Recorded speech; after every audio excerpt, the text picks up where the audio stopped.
திருப்பூர் மாவட்டம் பல்லடம் மேற்கு பல்லடம் பகுதியில் உள்ள நகர்ப்புற அரசு சுகாதார நிலையத்தில் வெள்ளிக்கிழமை கர்ப்பிணி பெண்களுக்கு பரிசோதனை நடைபெறும் போது மதிய உணவை பல்லடம் ரோட்டரி ரெயின்போ நிரந்தரமாக வழங்க இன்று முதல் துவங்கப்பட்டுள்ளது.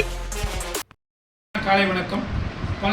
பல்லடம் ரோட்டரி ரெயின்போ சார்பாக கர்ப்பிணி தாய்மார்களுக்கு மதிய உணவு வழங்கும் திட்டத்தை இன்று முதல் தொடங்கலாம். ஏன்னா இன்னைக்கு நாம் அன்றாடம் வழிபடும் கடவுளை விட குழந்தையை கருவறையில் சுமக்கும் தாய்மார்களே சிறந்தவர்கள் என்பதுதான் ஒரு இது. அப்படிப்பட்ட ஒரு சூழ்நிலை இந்த தாய்மார்கள் காலையில் 9 மணிக்கே இந்த டெஸ்ட்டுக்காக வந்துட்டு டெஸ்டெல்லாம் முடிச்சுட்டு மதியம் வீட்டுக்கு போகும்போது 2-3 மணிக்கு மேலே ஆயிருந்தால அவங்களும் இந்த குழந்தையும் பசியோடு இருப்பாங்கிறதுக்காக அந்த பசி ஆற்றும் நிகழ்வாக தாய்மை துளிர் அமுது என்ற திட்டம் பெயரிட்டு இந்த அற்புதமான திட்டத்தை இன்று முதல் அரங்கேற்றி இருக்கிறோம்.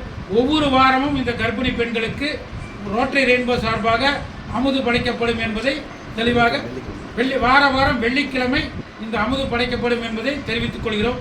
இந்த வாரம் இந்த நிகழ்ச்சியை தொடங்கி வைக்குமாறு எங்களது தாய்மை துளிர் அமுது திட்டத்திற்கு தலைவியாக பொறுப்பேற்றிருக்கும் டாக்டர் கோகிலவாணி அவர்களை கேட்டுக்கொள்கிறோம். இந்த அருமையான சந்தர்ப்பத்துக்கு வாய்ப்பளித்த மருத்துவர் அபுதாகீர் அவர்களுக்கும் ஆரம்ப சுகாதார நிலைய மருத்துவ தலைவி உடல்வெளி அவர்களுக்கும் செவிலியர்களுக்கும் மற்றும் அனைத்து அலுவலக பணியாளர்களுக்கும் எங்களது ரெயின்போ சார்பாக நன்றிகளையும் வாழ்த்துக்களையும் தெரிவித்துக் கொள்கிறோம்.